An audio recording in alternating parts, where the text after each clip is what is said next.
Guys খুব শীঘ্রই কিন্তু গেমের নতুন আপডেট আসতে যাচ্ছে, যেটা হচ্ছে OB49 আপডেট। আর এই আপডেটটা অনেক বেশি স্পেশাল বলতে পারো, কেননা গাইস আমরা প্রত্যেকটা ভিআর ম্যাপে কিন্তু হচ্ছে এয়ারড্রপ পেয়ে যাব, যেটার নাম হচ্ছে ইনফিনিটি এয়ারড্রপ।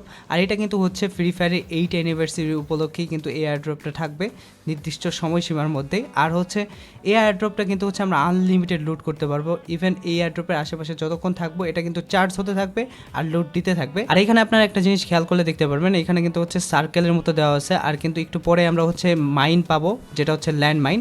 আর এরপরে কিন্তু হচ্ছে ওই রেওয়ার্ডটা চেঞ্জ হয়ে অন্য একটা রেওয়ার্ড চলে আসছে ওইখানে, আর এটা চার্জ হবে। এরপর কিন্তু হচ্ছে আমরা MP5 পাবো। আর এইখান থেকে যতবার আমি লুট পাইছি সবগুলা গানই কিন্তু ম্যাক্স পাইছি। মোটামুটি ভালো লেভেলের লুট পাওয়া যায় এই এয়ারড্রপগুলো থেকে। তো এই এয়ারড্রপগুলো হচ্ছে তোমাদের কাছে কেমন লাগছে অবশ্যই কমেন্ট সেকশনে জানাতে ভুলবা না। তো আরেকটা ইন্টারেস্টিং আপডেট হচ্ছে কাস্টম কার্ডের মধ্যে। তো এখানে কিন্তু আমরা হচ্ছে কিউআর কোডের মাধ্যমে স্ক্যান করে কিন্তু কাস্টমে জয়েন হতে পারবো। আর প্রত্যেকটা কাস্টমে কিন্তু আলাদা কিউআর কোড থাকবে। আর এখানে কিন্তু হচ্ছে আমরা হচ্ছে কাস্টমের মধ্যে চাইলে অপোনেন্টে যে এনিমিগুলো থাকবে তাদের সাথে কিন্তু হচ্ছে ভয়েসে কথা বলতে পারবো। আর এই অপশনটা কিন্তু কাস্টমের মধ্যে আছে। আর ওল্ড যে কাস্টম কার্ডগুলো ছিল এগুলো কিন্তু গেম থেকে উঠে